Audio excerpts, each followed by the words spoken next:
नमस्कार, मैं आरती वर्मा और इस वक्त मैं मौजूद हूँ घमंडपुर में। जी आपको बता दें, चुनावी दौर है और सभी प्रत्याशी मैदान में ताल ठोकने के लिए उतर चुके हैं।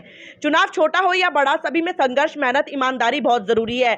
तो इसी के साथ मेरे साथ मौजूद है नितिन कुमार जी, जो कि क्षेत्र पंचायत सदस्य की तैयारी कर रहे हैं। इनसे हम बात करेंगे क्षेत्र की क्या क्या ऐसी मुख्य समस्याएं हैं जिन पर ये कार्य करने वाले हैं। आइए बात करते हैं। नमस्कार सर, स्वागत है हमारे चैनल पर। सर, आप क्षेत्र पंचायत सदस्य के उम्मीदवार हैं। क्या क्या आपकी क्षेत्र में ऐसी समस्या हैं जिन पर आप मुख्य रूप से कार्य करने वाले हैं?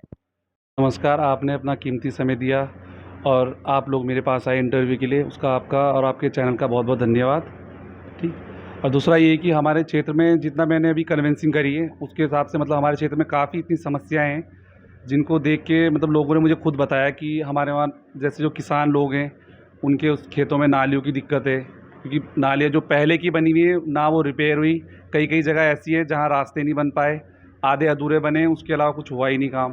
फिर ऐसा ही कुछ लोग ऐसे जो पेंशन वाले भी हैं, क्योंकि पेंशन की काफ़ी दिक्कत होती है लोगों को, क्योंकि बुजुर्ग लोगों को पता नहीं चलती है वो सब चीज़ें, क्या क्या कागज़ की ज़रूरत पड़ती है या क्या क्या काम कहाँ से होते हैं। ठीक है। कुछ फिर ऐसी समस्याएं भी हैं कि जैसे ब्लॉक से क्या होता है कि बहुत सारी सुविधाएं मिलती हैं ग्रामीण लेवल पे, पर क्या है कि वो सुविधाएं उन लोगों तक नहीं पहुंच पाई अभी तक।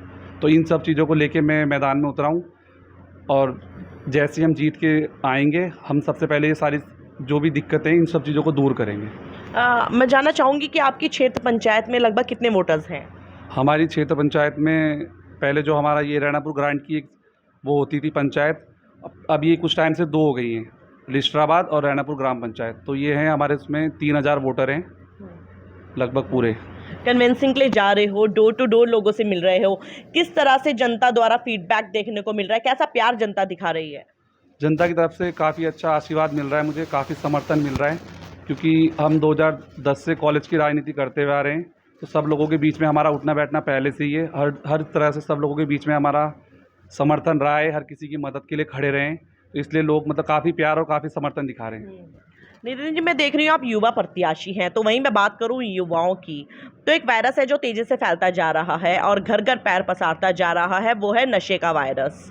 नशा जो है चरम सीमा पर है, जिसके चलते अभिभावक बहुत परेशान रहते हैं। जिनके बच्चे बालिग हों या नाबालिग हों, नशे के लत में पड़ जाते हैं, इसके आदी हो जाते हैं, तो काफ़ी परेशान रहते हैं। अन्य सदस्य घर के काफ़ी परेशान रहते हैं। तो आप बताएं मुझे कि अगर आप जीतकर आते हैं तो नशे के अगेंस्ट कैसा कार्य करेंगे, इस पर प्रतिबंध कैसे लगा पाएंगे?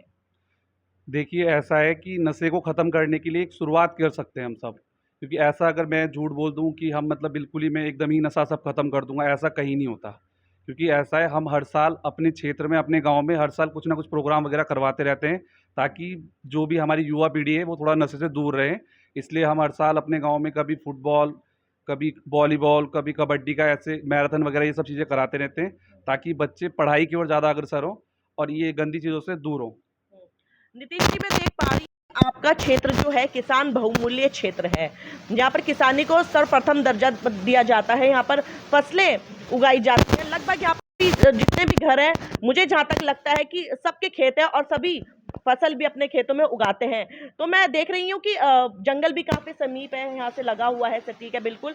तो वहीं मैं बात करूँ आपसे, तो किसानों के हित के लिए कैसा कार्य करेंगे? जंगली जानवर आते हैं, फसलें नाश कर देते हैं, किसानों की मेहनत बर्बाद हो जाती है।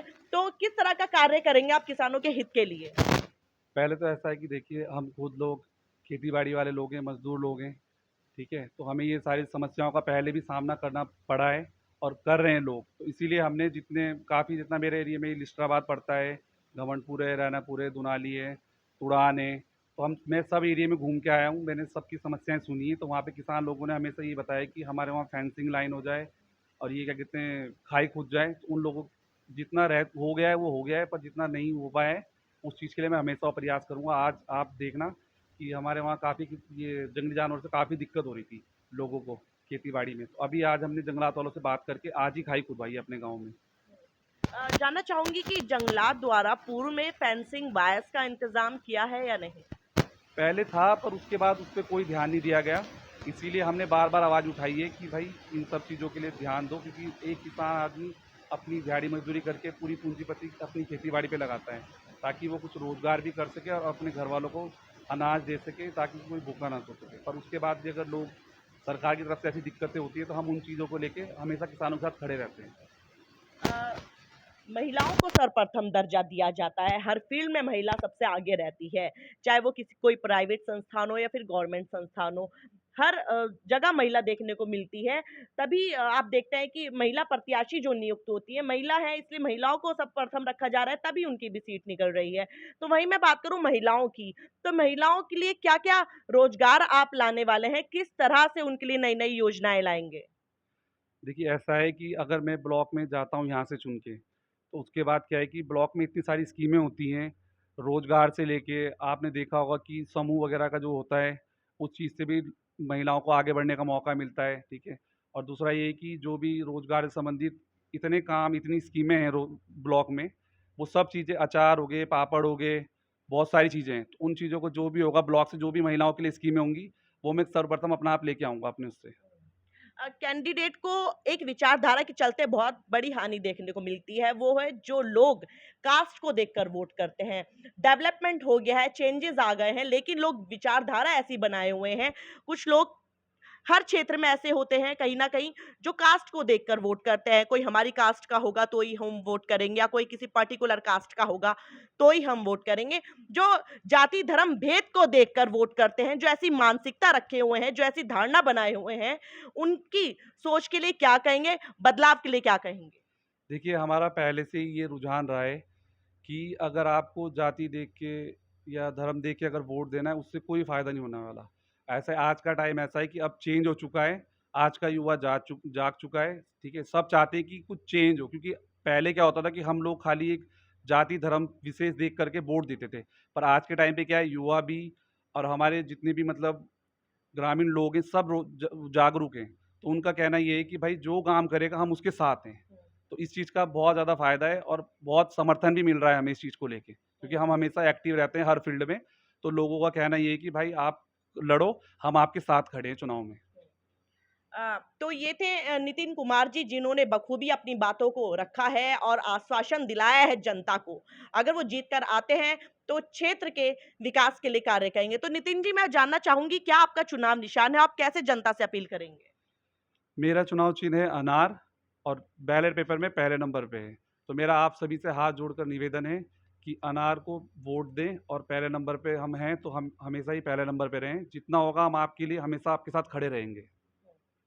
तो मैं भी अपने चैनल के माध्यम से सभी लोगों को एक ही मैसेज देना चाहूंगी कि योग्यता देखें, शिक्षित है या नहीं ये देखें, जाति धर्म भेद को वोट ना करें। कोई हमारे क्षेत्र का जो भी नियुक्त होता है वो हमारे योग्य है क्षेत्र के विकास करने के लिए या नहीं, ये देखें वो पढ़ा लिखा है या नहीं। कहीं ऐसा तो नहीं चुनते आप किसी और को है और कार्य कोई और करे, जो प्रतिनिधि उसके कार्य करे, जो उम्मीदवार अगर जीत जाए तो वो कार्य ना करे। तो ऐसा बिल्कुल ना हो। जो भी व्यक्ति आप चुने सोच समझ कर चुने, शिक्षित है या नहीं ये सर्वप्रथम देखें। तो ऐसे ही खबरों के साथ आप हमारे साथ बने रहे। मैं आरती वर्मा डोईवाला से।